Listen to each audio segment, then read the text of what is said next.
Olá, muito boa noite a todos. Começa agora mais uma edição do programa A Verdade 2016. Eu sou Hamilton Nogueira e nosso tema para debate hoje é o início, o 16 de agosto, início oficial das eleições municipais em outubro de 2016. Fique atento, o programa A Verdade está no ar.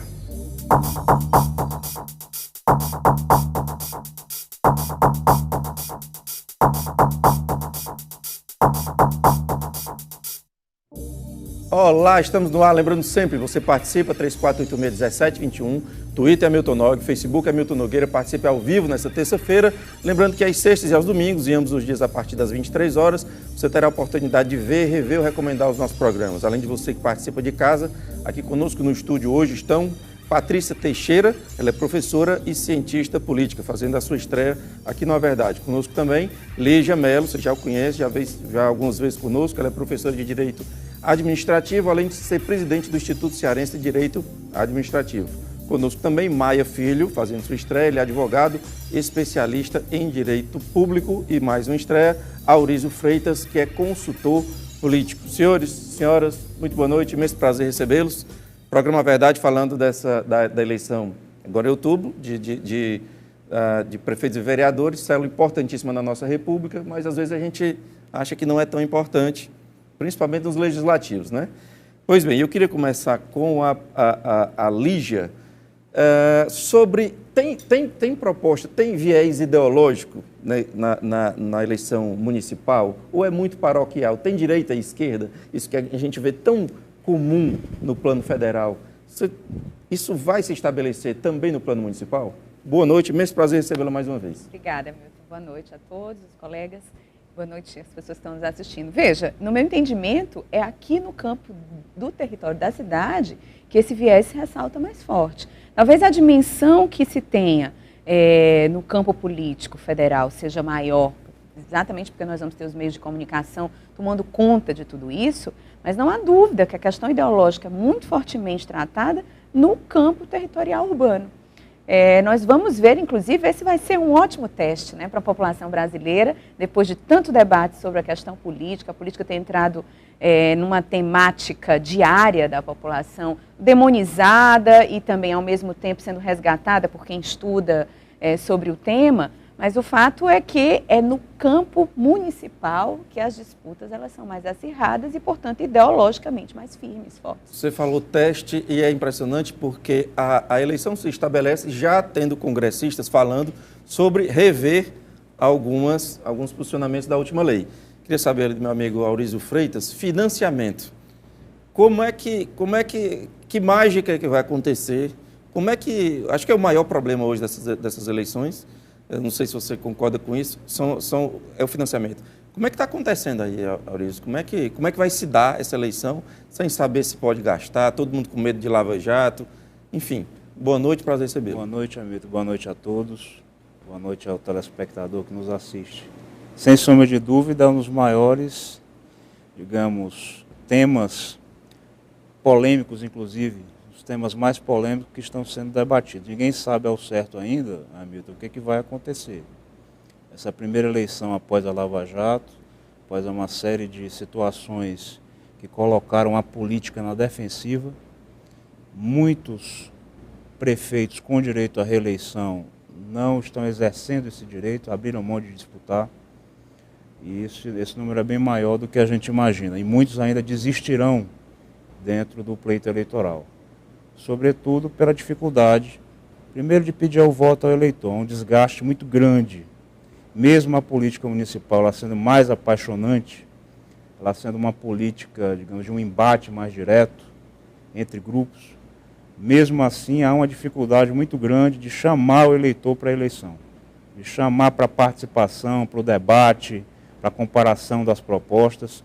É claro que essa mudança eleitoral, ela priorizou a pré-campanha. Então, já existe em muitos lugares um clima já de um início de debate, de início de organização partidária.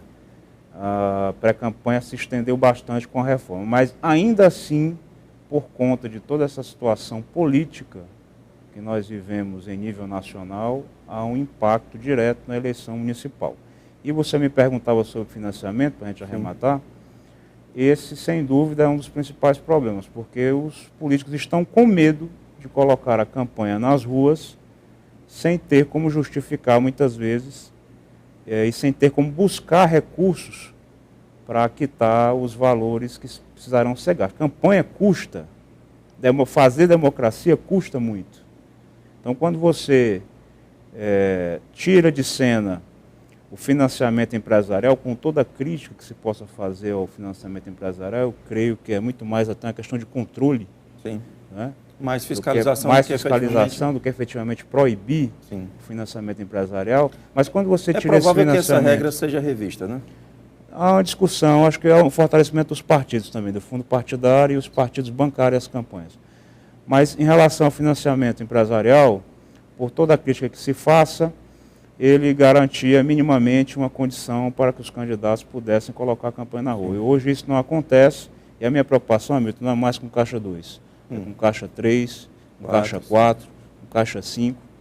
De um lado e do outro lado, as pessoas saindo da disputa, abrindo mão de disputar, abrindo mão de fazer, porque não vale a pena, porque não vão correr risco de sofrerem denúncias, porque não vão correr risco. Aliás, a denúncia faz parte do jogo, né? Exporem a sua imagem, né? Então, é uma situação realmente que eu resumiria em uma palavra: caótica. Uma pena. Maia, prazer recebê-lo, muito boa noite. Dentro dessas novas regras eleitorais, quais é que você acha que impacta mais e o que, é que você está vendo aí de mais complicado, repetindo, em termos de regra eleitoral para outubro? Olha, Hamilton, o que aconteceu é o seguinte: o eleitor foi para a rua em 2013 porque estava indignado com o nível de descompostura das pessoas que exercem cargo público no Brasil. Foi a Operação Lava Jato, desvendou o escândalo de corrupção em empresa. Toda hora que o cidadão que paga o tributo, que é colocado lá para o Estado, a carga tributária maior que existe nos países emergentes, ele assiste a televisão e fica espantado com o nível de delinquência que chegou à política brasileira. E como reação a esses escândalos, delação premiada do Paulo Roberto Costa, os camaradas gravou todo mundo, tá todo mundo enrolado na Lava Jato, porque estavam indicando o diretor da empresa, em última análise, e o diretor da empresa ia para lá, não era para trabalhar para a empresa, era para assaltar a empresa para financiar o partido que indicou ele. Esse modelo ruiu agora com essa operação muito bem conduzida pelo juiz de Curitiba, o juiz Sérgio Moro, e a sociedade se esgotou com a crise política e ela está angustiada e preocupada. Como é que as pessoas que estão se apresentando para gerir os municípios, elas podem resolver essa questão? O principal problema da regra eleitoral do Brasil é muito claro. É permitir à justiça eleitoral a presença de pessoas que deveriam estar no presídio e estão na campanha. Existem 225 senadores e deputados que respondem a processos na Suprema Corte por crimes de estupro, de tráfico de droga, de peculato, de assalto. E o camarada vai lá e, com a maior cara de pau, quer ser o porta-voz da cidadania. Aliás, uma bandeira do nosso amigo Djalma Pinto, que é falar sobre essa história da votação no STF, para ver se põe um fim a isso e ninguém consegue colocar para andar. O Supremo, lamentavelmente, com todo respeito, o Supremo Tribunal Federal do Brasil é a corte mais conivente com a bandidagem, com a corrupção na República. Porque não vota, né? O Supremo não julga ninguém. O pessoal do presídio de Natal coloca uma faixa no presídio: queremos ser julgados também pelo Lewandowski. Então, é uma situação que... Chega a ser humilhante, né? É lamentável. E porque o Renan vai lá, tinha pego o dinheiro lá da empreiteira, pagava a namorada lá com o dinheiro da construtora. Não dá em nada. O homem, em vez de ser preso, ele voltou para ser presidente do Senado. Está presidindo o Eduardo Cunha, presídio, o inquérito, era para estar cumprindo pena com tornozeleira. Então está exercendo o cargo público e falando em nome da sociedade. Vamos chamar aqui a Patrícia para o debate, que ainda não participação. Muito prazer recebê-la, seja muito bem-vinda aqui ao A Verdade. Patrícia, me diga uma coisa, 45 dias de campanha, ficou bem mais curto a campanha. Isso, na sua opinião, isso favorece porque torna mais barato ou de repente prejudica de alguma forma o andamento da campanha? Eu acredito que vai ser mais intenso, né? E que isso vai fazer com que... Eu penso que a maioria dos eleitores, todo mundo já tem uma inclinação. Sim. As pessoas, elas não esperam Eu acho que o momento da propaganda política, da TV, as redes sociais, eu observo muita movimentação já nas redes sociais, antes já desse lançamento oficial da permissão, né, para a campanha. Então, eu já tenho observado os meus amigos, os meus alunos, eles já trocaram aquela fotinha da rede social e já colocaram que estão apoiando candidato X, candidato Y. Principalmente na história do município. Né? Assim, que eu observo os meus alunos, que são interior, muito já dentro dessa política. Eu queria só pegar um gancho também do que o Aurizio falou. Eu acho que esse momento político, o que ele chama de caótico, eu acho que é benéfico. Porque diante, né, da situação, das circunstâncias, que ele colocou muito bem também, nós precisamos de renovação. Então, eu vejo que a sociedade está realmente instigada e que essa nova legislação, eu acho que todo momento de mudança ele quer uma destruição para uma reconstrução. Tá, mas esse 45 dias de campanha não favorece quem já tem a máquina? Não faz dificultar a renovação, Lígia? Favorece quem tem a máquina, mas favorece especialmente aqueles que estão na caminhada política há muitos anos, que é um pouco o que o Maia Filho fala. Na verdade, a gente tem renovação do debate. Eu entendo que renovação dos quadros, muito pouco. Eu acho, inclusive, que é esse o nosso problema. Nós precisamos abraçar mais a política. Nós precisamos entender que não é errado, que não é vergonhoso ser um ser político partidário. Né? Ter desconfiança sobre questões ideológicas. A gente falava aqui um pouco sobre comportamento até da própria imprensa. Se a imprensa se mostra, inclusive, ideologicamente firmada, isso para nós é interessante, né, também. Então, nesse caso, eu acho que favorece sim, Hamilton. Não só a questão da máquina em si, porque, veja, você também sendo um mau gestor, vai ter muita dificuldade com todo esse dinheiro, com todas essas amarras aqui já trabalhadas por vocês, né, pelos colegas, também de desprender mais recursos. Agora, quem está na caminhada, há muitos anos, nós temos políticos profissionais no Brasil. Né? Esse é uma dificuldade muito grande. É o grande problema, eu acho. Bom, você está falando de recursos como forma de trazer pessoas para a sua campanha. No entanto, a moeda de troca nem sempre é o recurso, é também o cargo, que quem está na máquina detém os cargos. E aí, repito a pergunta aqui para o Aurizio. 45 dias de campanha apenas, e você tem aquela estrutura para distribuir para os seus defensores. Não favorece quem tem a máquina, Aurizio, na sua opinião, ou não? Bom, eu particularmente sempre defendi a redução das eleições, mas eu achei que se reduziu demais. Eu acho que 2 meses de campanha, mais o prazo das convenções, seria mais do que suficiente. O que nós temos que fazer, meu caro Hamilton, é tornar a política, o envolvimento que as pessoas têm na eleição, tornar esse envolvimento político permanente. E não apenas nesse período, nesse ano eleitoral, que as pessoas vão começar a despertar para as questões do seu município.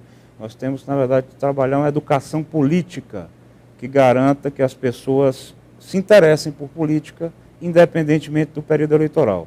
Tem, inclusive, uma máxima aí de um consultor político norte-americano que diz o seguinte: todo dia é dia de eleição. No sentido de que é preciso observar o que acontece no meio político. Eu vejo que no Brasil existe muitas vezes uma confusão da parte pelo todo. Então, uma parte das empresas agiram de maneira corrupta, então nós temos que pegar o sistema inteiro e estabelecer o caos. Mas, concordo também com a professora Patrícia, no seguinte sentido: depois de todo o caos, para surgir um novo alvorecer. Nós temos que sempre inovar na legislação, fortalecer as instituições, os instrumentos, mas não criminalizar sem critério. O novo presidente da Câmara dos Deputados disse que nessa eleição não haverá o jeitinho brasileiro. Maia concorda com isso? Ou sempre tem um jeitinho a ser dado? Ele subestimou a criatividade do brasileiro? De forma nenhuma, ele está equivocado. O que acontece é o seguinte: qual foi a lógica dessa redução da campanha, que era, na verdade, uma redução de custo de campanha? Durante o mensalão, com o Delúbio, e durante a Operação Lava Jato, com o Paulo Roberto Costa e o Roberto Youssef, o que se detectou é que o político dizia o seguinte: a campanha é cara, nós precisamos gastar muito dinheiro para uma campanha cara. E aí é por isso que o camarada vai indicar para a diretoria da empresa e vai assaltar a empresa lá para pegar o dinheiro para o partido. Então, como é que o sistema político reagiu a isso, a Operação Lava Jato até o mensalão? Já que eles estão roubando para pagar a campanha, vamos deixar a campanha barata porque ele não vai ter a motivação para roubar. Isso é de uma infantilidade a toda prova. É óbvio que não é o modelo de campanha que vai determinar se o sujeito é marginal ou não. A ocasião não faz o ladrão, ela revela. Ele já era bandido antes, não tem nenhuma dúvida disso. O que fica claro aí, você está vendo uma campanha muito interessante nos Estados Unidos da América. Eles têm 227 anos de democracia consolidada. Nunca houve ruptura democrática lá. A campanha, Hamilton, lá nos Estados Unidos é bilionária. Não existe propaganda eleitoral antecipada. O camarada faz uma prévia lá e os eleitores aportam dinheiro, o candidato coloca, a empresa coloca o dinheiro. Se colocou lá equivocadamente do Supremo Tribunal Federal uma decisão interessante. O Supremo disse no ano passado que as eleições dos últimos 20 anos, todas foram inconstitucionais. A lei de 97, eles agora que disseram que não podia doar a empresa. Se você pegar qualquer pessoa alfabetizada, examina a Constituição, não tem nada falando de doação de pessoa jurídica. Como é que ele interpretou? Dizendo que a pessoa jurídica não vota. Mas a pessoa jurídica é quem paga imposto no Brasil. As corporações dão emprego, geram emprego, renda e pagam imposto. Criam o PIB. O americano ele entendeu que se nós quisermos ser um país desenvolvido e rico, nós precisamos priorizar a iniciativa privada. Então, o que é que acontece? Nos Estados Unidos, existe uma liberdade de manifestação do pensamento. O americano tem a liberdade como fundamento basilar da sociedade americana. E nós estamos na contramão do mundo. Algumas campanhas lá são bem contestadas, inclusive no seu resultado, e acusado de muita manipulação também. Também não é do formato distrital. Ele tem um problema lá. O formato distrital é muito exatamente, porque todo estado tem o seu direito eleitoral. Então, como o americano ele é uma federação de verdade, não tem um código eleitoral nos Estados Unidos todo. Cada estado faz a eleição do jeito que quer. Então, ele dificulta a centralização. Nesse ponto, nós somos melhor de apuração. Mas o que é que fica claro para o eleitor entender? Nós estamos mudando, nessa eleição agora, nós estamos mudando o envelope. O conteúdo ninguém mexeu. Por exemplo, antigamente a propaganda poderia ter 4 metros quadrados de pintura de muro. Agora é meio metro quadrado. Meu amigo, se o homem é bandido, qual é a diferença dele estar pintado em 4 metros quadrados ou meio metro quadrado? O nível que nós chegamos de deformação. Se o camarada não tem nada, ele deveria estar preso. O camarada deveria estar preso. Não, aí ele vai ficar 45 é uma maquiagem do sistema para que ele continue da mesma forma. Isso infelizmente, a gente vive falando sobre reforma política, mas infelizmente não chega ao ponto que a gente quer. Bom, eu preciso fazer um intervalo. Lembrando sempre, 34861721, Twitter é Milton Nogue, Facebook é Milton Nogueira, a gente volta já. Olá, estamos de volta ao segundo bloco do programa Verdade de hoje, falando sobre as eleições municipais de 2016, que oficialmente começam hoje. Você participa, 34861721, Twitter é Milton Nogue, Facebook é Milton Nogueira, participe ao vivo nessa terça-feira, lembrando que às sextas e aos domingos, em ambos os dias a partir das 23 horas, você terá a oportunidade de ver, rever ou recomendar os nossos programas. Além de você que participa de casa, aqui conosco no estúdio hoje estão Patrícia Teixeira, que é professora e cientista política, também conosco Lígia Melo, professora de Direito Administrativo e presidente do Instituto Cearense de Direito Administrativo, Maia Filho, conosco, ele é advogado especialista em Direito Público, e Aurísio Freitas, que é consultor político. Dando início a esse bloco com uma matéria feita pelo Departamento de Jornalismo da TV União, falando sobre esse primeiro dia de campanha de alguns candidatos. Confira.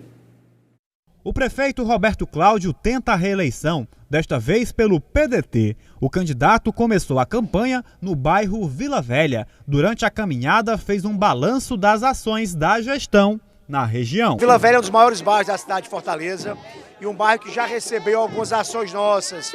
Inauguramos uma UPA, contratamos médicos, abrimos postos de saúde, novas praças, e a ideia da campanha é essa, é aumentar e melhorar o que já foi feito e também apresentar planos e projetos novos para a cidade.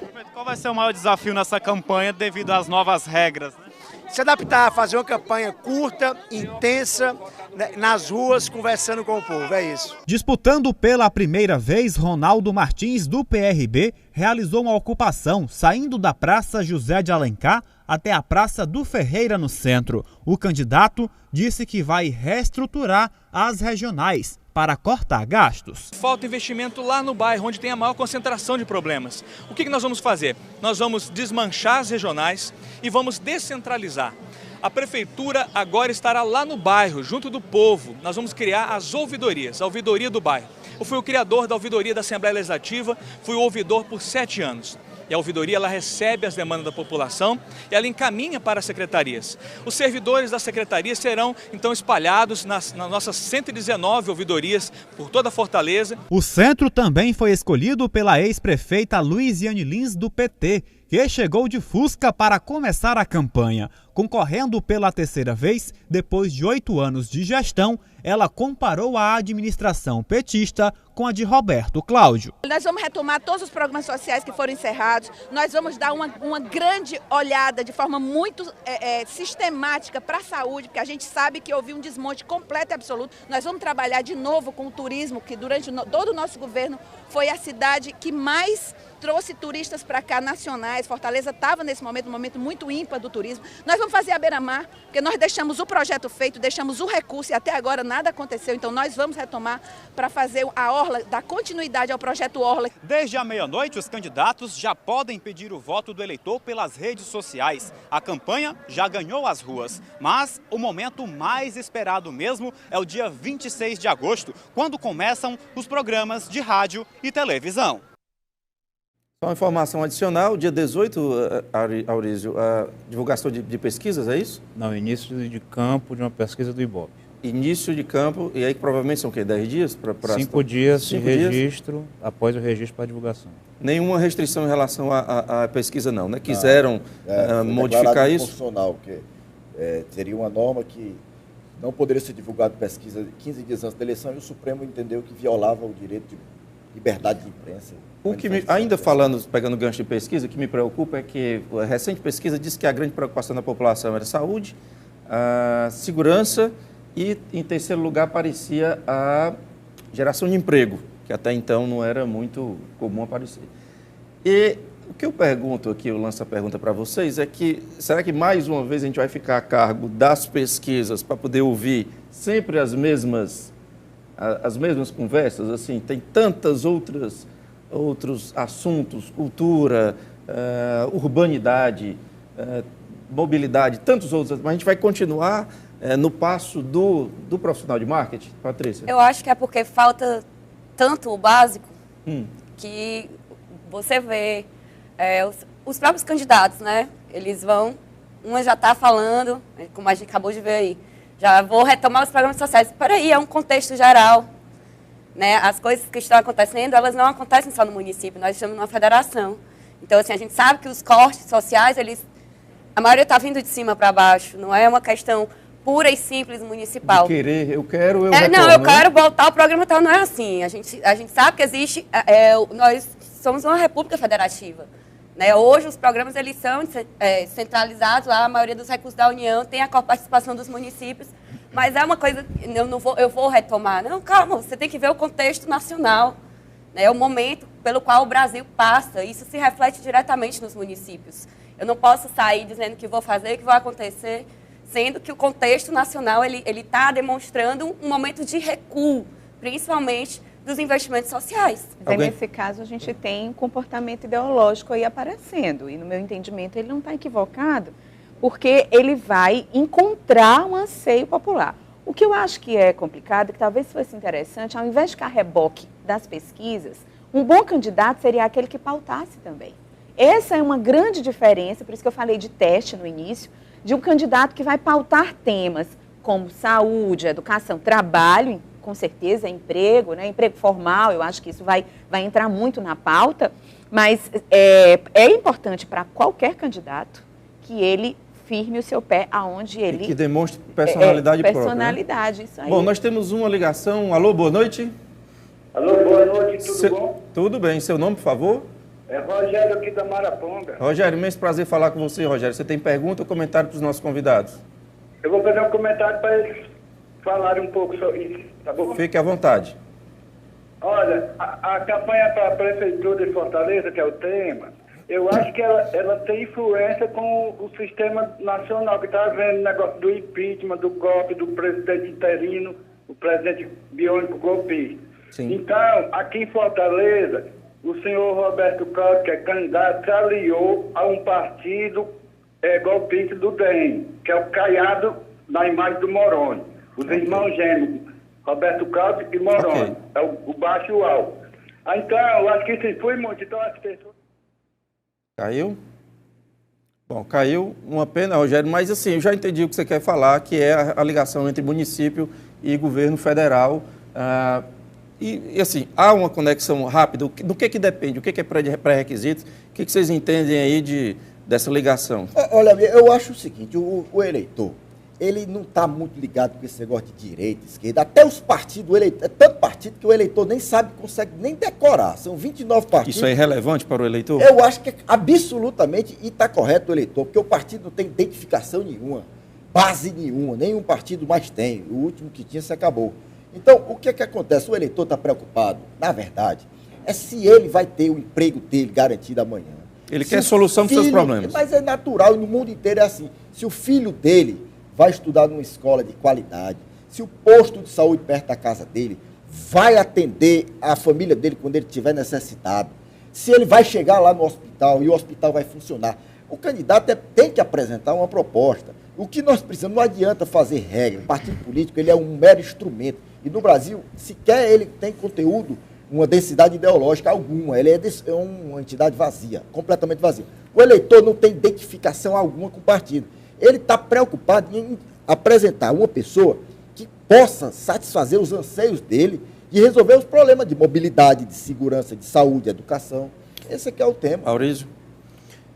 O meu olhar é assim, sobre de que cidades nós estamos falando. Centros urbanos, um tipo de comportamento. Grandes centros urbanos, um tipo de comportamento.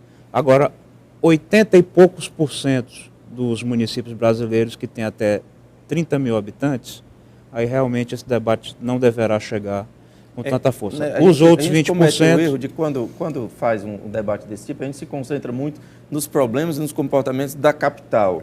Pronto. Enquanto isso tem uma população aí que precisa ser olhada, 81%, se não me falha a memória, dos municípios brasileiros têm até 30 mil habitantes. Nesses municípios, o que vai realmente prevalecer são os temas locais, não há como ser diferente. Uma ou outra situação de um grupo mais organizado ou de grupos mais organizados, às vezes você se surpreende. Chega em alguns municípios, você tem partidos bem constituídos, com debate político e tal, mas essa não é a regra. A regra é que os grupos sejam realmente portadores de bandeiras A ou B, pertencentes a grupos A ou B. A campanha, sim, ainda é? Não, muito pequeno. Não estou dizendo que não seja aguerrido, estou dizendo que não que é menos ideológico.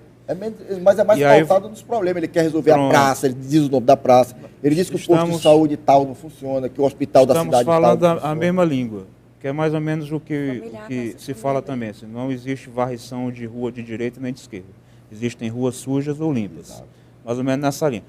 Então, nesse aspecto, os pequenos municípios vão mais por essa linha de discussão do que o prefeito está fazendo. Se ele está cuidando da cidade, como é que está a saúde, o sistema público de saúde, como é que está a educação, como é que estão as obras e, principalmente, o cuidado físico mesmo, os ambientes físicos, as praças, a iluminação. Então, esses são os temas predominantes da política local. Nas capitais, nos grandes centros urbanos, existe uma complexidade maior, porque aí você já tem forças políticas organizadas e fica mais claro para o eleitor as posições, complexo, né? O número de pessoas, as posições ideológicas, vamos dizer assim. E aí eu concordo um pouco com o nosso telespectador, no sentido de que será um tema presente. Se ele será decisivo ou não, não sabemos, mas será certamente um tema presente e importante dentro do debate da Patrícia, campanha. quer comentar? Você falou, quando a gente falou sobre o interior, eu vi que você assentiu, a gente deixa a margem. Porque eu tenho experiência de trabalho muito tempo no interior e eu acompanhei já você ainda percebe no Brasil, no Nordeste, no Ceará, que o interior ele ainda é muito eleição familiar. São aqueles velhos grupos. Isso não mudou que nada eles vão se renovando. 20 anos? Eu não observo mudanças, assim, pelo menos nos locais que eu tenho conhecimento, dos quais eu tenho leitura, eu observo que são sempre os mesmos grupos políticos, as mesmas famílias, é a política de herança.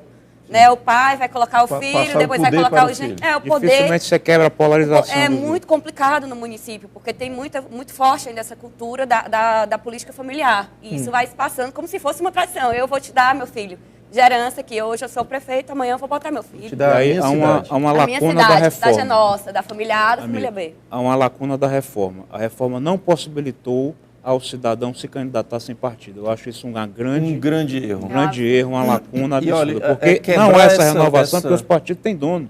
Sim. Os partidos têm dono. De qualquer Então forma, não é possível. Especialmente no município. de qualquer forma, essa questão da renovação, ela reflete também no município grande. Porque a gente também tem um histórico, que foi o que eu falei, né, no primeiro bloco, sobre comportamento de políticos, né, políticos profissionais. Fazer o meu. Que Eu vou indicar o continuam ali, né, se não de forma tão explícita como é na questão interiorana, com certeza também na capital. Agora, eu acho que, na verdade, na questão interiorana, e aí levando em consideração esse número de municípios, né, com até 30 mil habitantes, lá nós vamos ter, e no meu entendimento, uma polarização apaixonada muito mais forte, Sim. em que você vai ter até problemas sérios, como, por exemplo, saneamento básico, abastecimento de água, mas o meu candidato sempre foi, não dá Eu nem torço para pelo dizer meu cor, time, né? Eu torço pelo meu time. E aí, pouco importa, ele vai fazer. E aí ele tem todas as virtudes E aí tem o todas as adversário virtudes tem todos e os o defeitos. outro, todos os defeitos. A gente continua, né, a polarizar. Acho que em termos micro, em termos macro, a gente vai ter ali. Bom, E a personalidade. eu peço licença, nós temos mais uma ligação. Alô, boa noite. Noite. Alô? Alô? Seu nome, por favor? É Rosevando. Rosevando, prazer falar com você, Rosevando. Você tem pergunta ou comentário aqui para os nossos colegas? Não, eu tenho uma pergunta ao Maia Filho, é? Isso. Pois não. Ele acha que no nosso país ainda existe político honesto, porque eu, como eleitor, não acredito que existe. Eu acho que existe uns menos corruptos que os outros, mas honesto eu não acho que exista. Eu queria saber a opinião dele, se ele acha que existe. Rosevando, muito obrigado pela sua participação. Ligue sempre que puder e quiser. Grande abraço. Se existe político honesto. Ele defende que tem mais do que... Foi isso que ele disse. Não, ele mas- afirmou, não ele acredita. disse Não que acredita que não não acredita exista. que existe o menos corrupto. Eu acho que o colega que ligou, ele repercute a ideia que é o conceito da sociedade, que todo político é ladrão. Mas isso é uma distorção que nós precisamos combater energicamente. É preciso que a juventude, os jovens, e, sobretudo, as pessoas de bem, os empresários, os profissionais liberais, os trabalhadores bem intencionados, que tem o que a professora falou, que esse negócio de você herdou, meu avô era político, meu bisavô era prefeito, eu vou ser prefeito. Isso é uma distorção do nosso sistema. Você precisa saber se você tem vocação para servir a causa pública. Porque, olha, não tem nenhum problema a pessoa querer ganhar dinheiro, ser comerciante. A sociedade precisa de empresários, de pessoas de negócio que queiram criar riqueza. E a sociedade precisa, sobretudo, daquelas pessoas que o Aristóteles dizia que estava acima de todos, que eram os políticos, que as pessoas que têm amor à causa coletiva. Isso é uma vocação. O que me preocupa muito nesse tipo de argumento de que todo mundo é ladrão, que ninguém presta, etc., é porque você acaba afastando da política quem quer fazer alguma mudança positiva. Porque tem gente que tem até vergonha de dizer que é candidato a alguma coisa, porque todo mundo é ladrão. Então, eu acho que esse discurso não acaba atrapalhando todos. Bom, eu quero só mandar aqui um abraço para o Ismael Alencar, que ele disse que gosta muito do programa. Obrigado, Ismael. Pedro Santos está acompanhando o show. Obrigado, Pedro Santos. Meu amigo Reiner Campos, que esteve aqui conosco na semana passada, Carlos Aires, entre outras pessoas. Bom, como é que eu estou de tempo nesse bloco? Intervalo. Temos que fazer um breve intervalo. Você pode e deve participar. 3486-1721. Twitter é Milton Nog, Facebook é Milton Nogueira. Até já.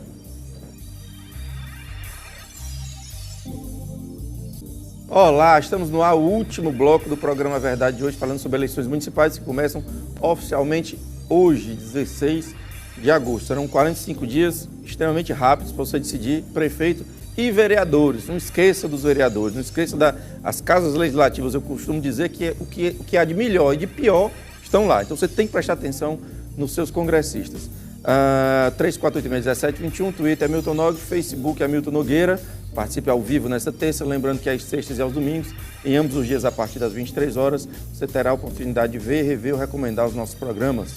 Além de você que participa de casa, aqui conosco no estúdio estão Patrícia Teixeira professora e cientista política. Também conosco Lígia Mello, que é professora de Direito Administrativo e presidente do Instituto Cearense de Direito Administrativo. Conosco Maia Filho, que é advogado especialista em Direito Público, e Aurísio Freitas, consultor político. Aurísio, você queria dar uma outra leitura a respeito dessa pesquisa que meio que impõe as pautas dos candidatos, né? Dessa vez, que é geração de emprego, saúde e... Qual era o terceiro? Educação não. Era segurança, saúde e geração de emprego. Você tem o outro olhar? O olhar é que as campanhas acabam se tornando muito genéricas, né? E você não tem aí um debate qualificado, é meio que um pacto. Todo mundo só fala dos mesmos temas, então fica ali o debate público reduzido a esses 3 temas que a pesquisa aponta e não há o espaço para inovação, não há espaço para um debate mais aprofundado sobre os temas. Isso me parece meio que um pacto. E até o tempo, né? Porque agora, nessa eleição, não tem mais aquele blocão de 30 minutos que irritava o televisivo, né? Exatamente. O que aconteceu? Nessa proposta de reduzir o custo da campanha, o que o legislador fez? O eleitor não vai ter mais aquele bloco gigante que ele mudava de canal. Vai ter um pequeno intervalo de 10 minutos de manhã, 10 ao meio-dia. Para os majoritários. Para os majoritários. O vereador não tem mais bloco, é só todo inserções. dia, só inserções, em 40% do tempo. E não tem mais, você vai passar muito rápido. Então, na linha do que o Aurísio está falando, ele vai reduzir o acesso do eleitor às propostas do candidato. Isso favorece a campanha de porta a porta? De contato social, direto? Com certeza. Isso estimula que haja maior proximidade, que eu acho que é outra forma de controle maior. Isso não é um ganho? É um grande ganho, um grande ganho. Agora, veja, ele tem que ser ponderado na perspectiva em que nós estamos também com a tecnologia cada vez mais avançada e mais utilizada como ferramenta do exercício da cidadania. Então, acho que tinha que ter um equilíbrio aí, né? Eu não sei se eu não sou a pessoa mais especialista para falar sobre isso, mas é importante que a gente tenha um candidato na rua, eu acho que sim, né? Que ele olhe mais no rosto do cidadão, mas é também importante que haja ali um equilíbrio. E tem um aspecto interessante, Hamilton, que assim, o que acontece? O publicitário, todos os publicitários estão presos. Começou com o Austin Oliveto, não, que foi lá no Mensalão. Não, o João não falei isso não. Não, Austin Oliveto não, é o Duda Mendonça, aí que veio até que em Fortaleza abraçou um hospital que está sendo construído. Aí depois o João Santana está preso e o outro também publicitário está preso. O que a lei fez? A lei tirou o publicitário. Então agora voltou uma coisa parecida com a lei Falcão. A lei obriga que o candidato, ele que vai ter que falar na televisão. Não tem mais aquele candidato, o locutor, o marqueteiro vinha aqui na cidade, ganhava um monte de dinheiro e montava o candidato como se fosse um sabonete. Ele vendia o candidato como uma mercadoria. É um produto publicitário. O Smiley Cavalcante pergunta como os convidados avaliam o crescimento do movimento libertário na política nacional. Poderemos ter algum libertário em 2020 nas eleições municipais? Que tipo de libertário? Precisamos pautar isso. Ele precisaria liberal, uma pessoa liberal? Acredito que seja pelo lado do liberalismo. Mas aí de que liberalismo? Mas quando não tivemos liberalismo? Quando não tivemos, né? Porque a gente nunca teve um governo. Eu sei que há um movimento de vários independentes, de partidos, de vários políticos que estão se unindo. Né? Talvez seja isso que ele se refere. Né, para colocar uma pauta mais, digamos, mais radicalizada. Né? Libertário, eu estou entendendo, não como do liberalismo, mas no sentido oposto. Corrente fora. Né? No sentido oposto de um discurso mais radical. Faltou um esclarecimento para a gente poder responder nós temos melhor. mais uma ligação. Alô, boa noite. Boa noite. Seu nome, por favor? Isabela. Isabela, imenso prazer falar com você, Isabela. Você tem pergunta ou comentário para os nossos convidados e convidadas?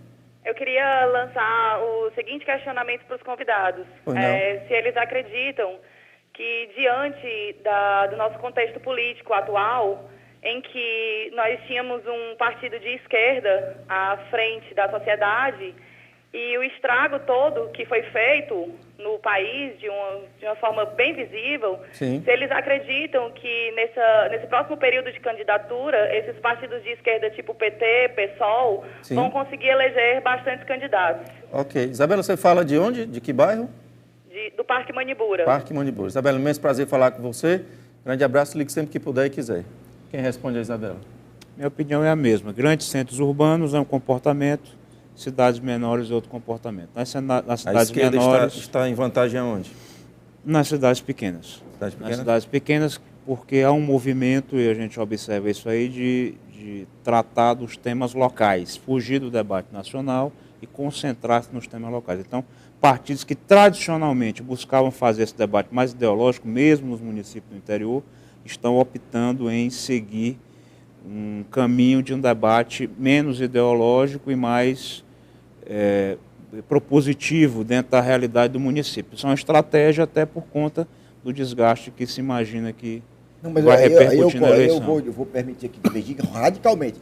O que está acontecendo no interior é, todo o interior hoje, a juventude usa rede social de forma intensa. Tem prefeitos que se sabem de tudo hoje.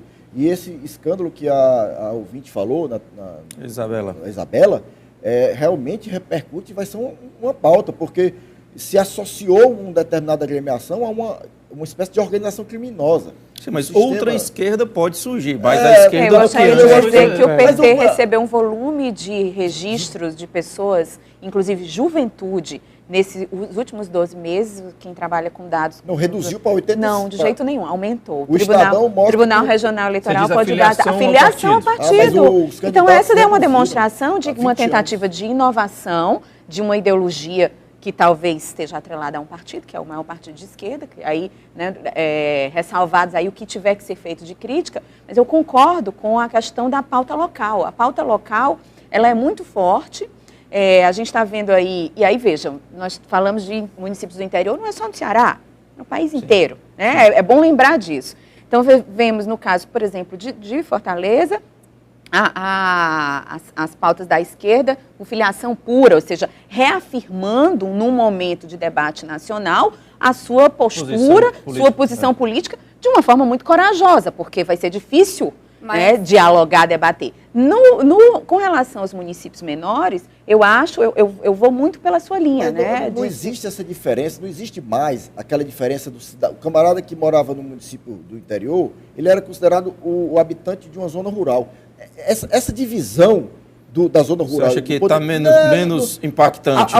Mesmo quem mora no interior, ele mora na cidade. Ele não mora no campo. Só a opinião da Patrícia, queria falar. Não, eu queria considerar só assim, que no caso, o exemplo de Fortaleza, né? Quem foi que veio para a convenção da candidata Luiziane Lins, né? O ex-presidente. Sim. Então, e a gente tem que entender também que a sociedade está polarizada. Quando a gente vai falar nesse escândalo do Mensalão, existe uma grande parte da sociedade... Mensalão não, da Lava Jato. Existe uma grande parte da sociedade que está ainda em defesa, né? Volta, querida, é tudo manipulação, é tudo golpe. Então, nós estamos numa sociedade completamente dividida. Então, eu acho que essa reafirmação mesmo, isso vai continuar acontecendo muito forte. Mas não é uma polarização. A esmagadora maioria de todas as pesquisas... Não, nós temos a polarização, ela existe. Polarização existe. Mortadelas, né? Tanto que você vai no parlamento... De opinião você tem de 81 senadores, 59... Mas isso não é o reflexo da nossa sociedade. A gente está debatendo que o parlamento não é mais... O parlamento não é mais um reflexo. Há bastante tempo que não é. Mas a população que está ouvindo sabe todo mundo que o camarada vai hoje... O filho e a mulher vai depois na Polícia Federal e fica calado. Olha, eu tenho... calado na polícia. Só para esclarecer... Uma parte da sociedade que ainda defende... Uma parte minoritária e sectária, de uma ideologia... reafirma a ideologia. Olha, o Smalley, ele esclarece o que ele falou a respeito do libertário, que ele usou essa expressão. Ele fala, o liberalismo de fato, ele usa aqui, menos Estado, Estado mínimo, é disso que eu falo. Isso daí está francamente na pauta. Nós já trouxemos alguns representantes dos liberais aqui. Essa pauta, né? E é absolutamente democrático tudo qualquer... Eu acho que o eleitor ele não quer saber se é liberal, ele não quer saber se o hospital é do Estado ou é privado, ele quer saber se o hospital funciona, se a escola funciona. Bom, ainda nessa linha do debate que a gente imagina, do debate que a gente precisa, eu particularmente não acredito em se falar em segurança pública sem uma revolução urbana, sem acabar com os bairros que são absolutamente... sectários, e a questão da desigualdade, a violência é reflexo da desigualdade. E é isso que a gente quer ver nos debates entre os candidatos a prefeitos. Mas parece até que essa pesquisa de opinião impede que a gente possa ver isso. Mas é uma leitura equivocada, que eu falava, é uma leitura equivocada. utilizar mal as informações. Porque se você precisa de uma pesquisa para definir os temas da sua campanha, quer dizer, aí falta preparo. Falta aquela preocupação em debater permanentemente a cidade, em que as pessoas se envolvam no debate da cidade. 45 dias, ou 60, ou 90, não são suficientes para definir o que se deve fazer, como construir o futuro de uma cidade. Isso é óbvio. Então, eu acho que se nós ficarmos pautando a campanha naquilo que a pesquisa aponta como os principais problemas, nós estamos perdendo uma oportunidade enorme. Isso é anti-estratégico até. Além de ser muito pobre do ponto de vista de um debate mais qualificado. Então, estrategicamente é equivocado, porque você não aprofunda os temas, você não procura se aproximar das realidades. Nós temos uma cidade que tem pelo menos 6 cidades diferentes dentro dela. Exatamente. 6 regionais. Se você pegar a Regional 5 e a Regional 6, cada uma delas pode ser dividida em mais 2. Então, nós temos aí 10 fortalezas dentro de Fortaleza. Bom, você usou a palavra qualificação. É possível, fazendo uma visão geral, colocando uma visão geral, dizer que os candidatos, pelo menos os que têm mais chance, têm mais qualificação do que, por exemplo, nas últimas eleições? Vocês acham que os debates serão um pouco mais aprofundados ou a gente vai manter a ladainha? Espera-se que eles sejam mais aprofundados por uma questão, inclusive, de estratégia. Inclusive, eu acho que houve uma mudança assim, no comportamento da sociedade com relação à questão das manifestações. O debate político ele entrou no cenário nacional de uma forma definitiva, espero eu, né? Espero que não seja apenas emergencial aqui para uma situação resolutiva com relação a um partido específico. Mas veja só, se nós conseguimos levantar esse debate do tema da cidade, que é premente, que é urgente, né, o direito à cidade, com relação a tudo funcionando, com relação à mobilidade, com relação à moradia, com relação a uma territorialização reconhecida pelos candidatos a prefeito, eles têm tudo para fazer um debate mais qualificado. E a população também, por quê? Porque passou a debater temas que nós não debatíamos normalmente. Os políticos, os candidatos ainda estão muito distantes da população. Precisam se aproximar mais. Por isso eles precisam da pesquisa de opinião pública para conhecer saber o que a população os temas gerais da cidade. Agora eu diria que na prática isso não se realiza. Um bom candidato é um candidato que se apercebe disso rapidamente. Se é possível deixar isso aqui na finalização do programa, Hamilton, se preocupar, por exemplo, a pauta da questão feminina, ela é urgente. Um bom candidato estaria atento a isso. E é transversal. A questão é transversal. A questão da segurança, né, ela não é de competência privativa do município, porque, é claro, é preciso, alguns candidatos vão dizer isso. Não, isso não é competência minha. Mas a questão é que debater uso e ocupação do solo tem a ver com segurança pública. Peço licença, nós temos mais uma ligação. Alô, boa noite. Boa noite. Seu nome, por favor? Thalita. Thalita, prazer falar com você, Thalita. Você tem pergunta ou comentário para os nossos convidados? Rapidinho, por favor. Eu queria fazer a pergunta o que é que eles acham dos vereadores que, por denúncia de corrupção, abriram mão do seu mandato e algum outro foi preso e hoje estão com as candidaturas na rua e não existe nada do Ministério Público ou da Justiça Eleitoral que possam barrar esses candidatos, que é uma vergonha. Thalita, então, pergunta importantíssima. Muito obrigado pela sua participação. Ligue sempre que puder e quiser. Entendido? Sim. Eu ia falar sobre isso agora, justamente, que a gente fala muito do executivo, né, e a gente esquece que o legislativo ele é tão ou mais importante, porque é dali, né, que vão...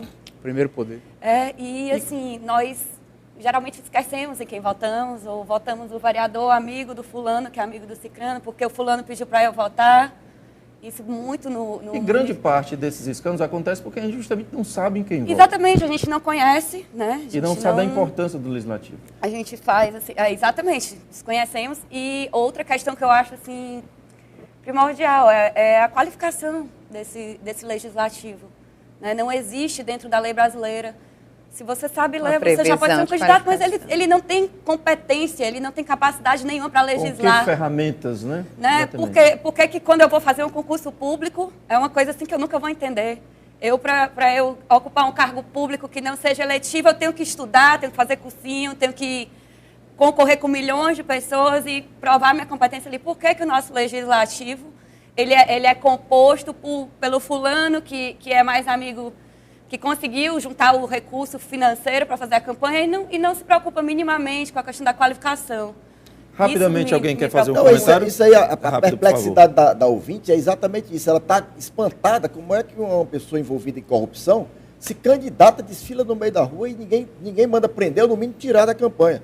A resposta dela é porque a Justiça Eleitoral e o Supremo Tribunal Federal interpretam de forma equivocada a Constituição Federal, que está lá consagrado no texto o princípio da moralidade. Se o cidadão não tem qualificação, vida pregressa compatível para falar em nome do cidadão, ele jamais, numa civilização avançada, poderia sequer disputar uma eleição. Então, quem tem contas a prestar com a justiça tem que ser julgado. O parlamento e o poder político, a soberania popular, não é lugar para delinquente. Bandido tem que estar na penitenciária, não é no parlamento. Sem poder utilizar o celular. Aurício, quer comentar? Eu acho que a nossa cultura é uma cultura imperial. Isso não está muito bem resolvido para nós, essa questão da função do parlamento.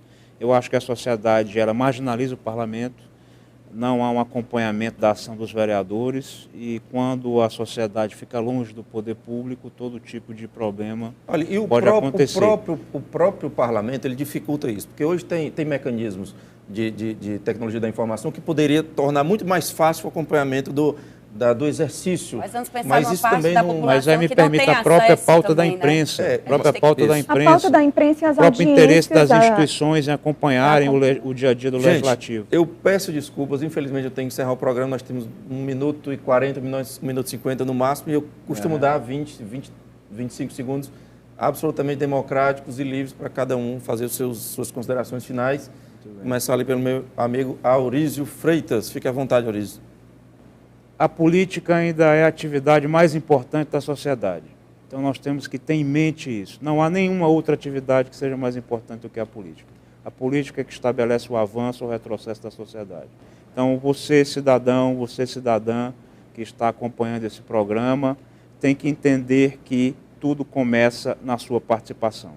Tudo começa no seu esforço em acompanhar o que está acontecendo, em cobrar espaço dos partidos, cobrar as instituições, cobrar aos candidatos, cobrar aos políticos profissionais ou não, mas tudo começa na participação. Se a sociedade não entender que não é possível avançar sem a participação dela, então aí nós teremos cada vez mais problemas. Patrícia, por favor, 20 segundos à vontade. Reitero as palavras do Aurísio, torço para que a sociedade continue presente no momento, no embate político, que a gente parta mesmo para cima, porque nós somos o Estado, nós somos parte do Estado.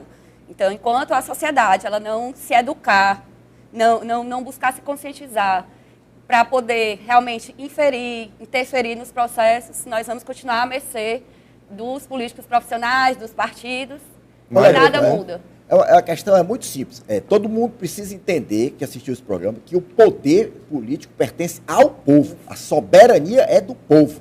Prefeito, governador e vereador, ele não exerce poder político sem o aval do povo. Então, você que está ouvindo o programa, quando você for escolher alguém para exercer um cargo na vida pública, avalie se você contrataria essa pessoa para trabalhar na sua casa. Você contrataria uma babá que responde a 3 inquéritos por espancamento de criança, furto, receptação, mesmo que não tenha uma decisão transitada em julgada? Então, você não faria isso. Então, não faça com você o que você, na vida pública, que você não quer que faça com você. Não jogue pra gente essa bomba, né? Lígia. Bom, eu queria sugerir, pegando o gancho até da fala desse ouvinte, sobre o controle em cima, assim, dos políticos, do exercício do parlamentar, do exercício do executivo. Lembrando que é preciso que a gente não demonize a política, porque é disso que ela vive, e lembrando também que se existe um movimento libertário, existe um rol sem fim de demandas sociais em que um Estado mínimo não daria conta. E aí eu pego um pouco o gancho da professora Patrícia, quando ela perguntou, e existiu né, Estado Social. Nós tivemos uma tentativa de Estado Social, é bom que se diga isso, é bom que não se desrespeite os ganhos que nós tivemos nos últimos 15 anos, isso é importantíssimo, e para que a gente não afunde cada vez mais nessa perspectiva de uma crise econômica, que é política e social também, é preciso que a gente acompanhe de perto esse momento político que o país vive agora municipalmente. Senhoras, muito obrigado. Senhores, imensamente agradecido. Agradeço a você que nos acompanhou, que ligou, tuitou, botou mensagens no Facebook. Há anos eu digo isso. Não minimize o seu voto no parlamento. Câmara Municipal, Câmara Estadual e Federal e Senado. Não minimize. O que há de pior e o que há de melhor está lá. Grande abraço e até terça-feira que vem. Tchau.